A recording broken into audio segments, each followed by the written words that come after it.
Bem-vindos à segunda videoaula do Verbum Domini. Hoje dedicaremos esta aula a um tema diferente, a Sagrada Comunhão. Iremos abordar a Sagrada Comunhão de uma forma mais técnica, se assim pudermos dizer.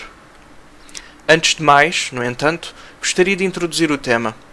Para todo o católico que se apresente para comungar, que tenha a consciência do ato em que ele próprio está a participar.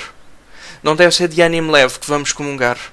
Devemos ter presente se estamos em situação de pecado mortal ou não. O nosso coração é o sacrário daquela hóstia que vamos acolher. E o nosso coração não deve estar sujo para receber o Rei dos Reis.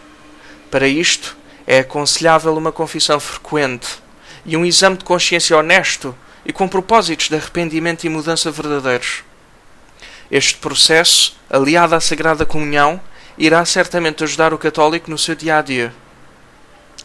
Quando nos aproximamos do sacerdote, que distribui a Sagrada Comunhão, devemos ter igualmente presente que aquele pedaço de pão, a que chamamos hóstia, não é um mero símbolo.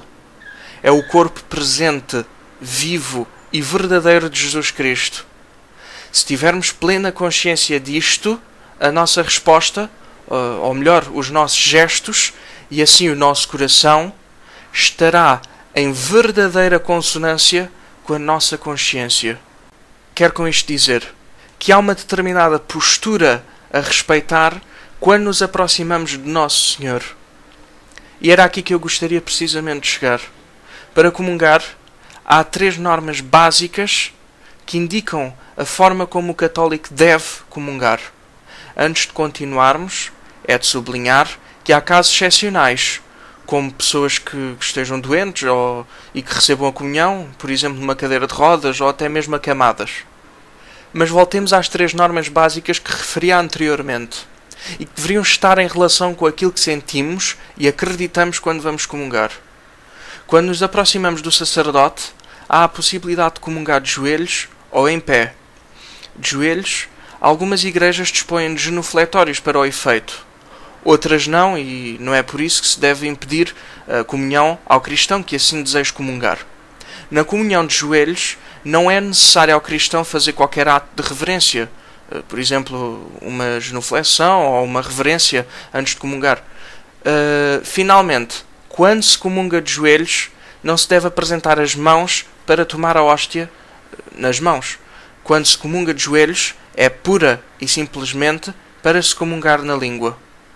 As outras maneiras são já de pé, sendo que em uma delas o cristão comunga simplesmente na língua, sendo opcional, antes de comungar, fazer uma genuflexão ou uma reverência com a cabeça, em sinal de respeito.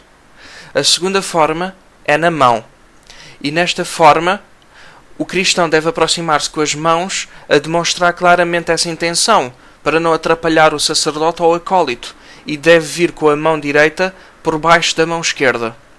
É imperativo que a mão esquerda esteja como uma bandeja para acolher a partícula que vai receber. A mão direita depois pegará na partícula e o cristão comungará normalmente, sempre na visão do sacerdote ou do acólito. Um dos conselhos seria a pessoa que comungou desta maneira afastar-se um bocado para o lado, de forma a manter fluida a fila da comunhão, comungar e retirar-se calmamente para o seu lugar. Finalmente, os últimos conselhos que se podem administrar vão no sentido de algum cuidado e atenção que devemos ter, e este já a nível pessoal, quando vamos comungar. Não devemos ir a mascar pastilha ou reboçados, ou até, como já tive a oportunidade de ver, a comer uma bolacha. Desta maneira, não nos escandalizemos. A comunhão pode ser negada à pessoa que se apresentar destes modos. Para as pessoas que vão comungar nas mãos, fica também o aviso para terem o cuidado de ter as mãos limpas. E se alguma vez acontecer que a hóstia lhe caia da mão, não entre em pânico, mas deixe o sacerdote resgatar a hóstia e voltar a dar-lhe a comunhão. Se na sua mão ficarem partículas da hóstia, não sacuda as mãos, nem as limpa a roupa, pois em cada partícula, por muito pequena que seja, está Nosso Senhor. A pessoa que comungar na mão Deve então comungar até as pequenas partículas com o auxílio, por exemplo, do dedo indicador da mão direita, por exemplo. Antes de concluirmos esta videoaula, talvez tenha permanecido a sensação de que esta segunda aula foi demasiado técnica, ou até muito virada para os detalhes, do que propriamente para a teoria. A nossa resposta será basicamente esta. Muitas das vezes observamos situações nas nossas igrejas que são, enfim, irregulares. Estes pormenores não são tudo, é verdade, mas são também importantes. Creio que não seria propriamente positivo um sacerdote ou um acólito observar alguém a tratar a hóstia como se fosse uma batata frita. Esta comparação é impossível, pois uma batata é uma batata e na hóstia está Nosso Senhor, que nos amou infinitamente ao ponto de morrer por nós, e infinitamente humilde para se tornar pequeno e até miserável aos olhos do mundo, para se materializar num pedaço minúsculo de pão, para ser depositado nos nossos corações de pecadores. Só nos volta a confirmar que Deus nos ama de uma forma que não cabe na nossa inteligência ou até imaginação.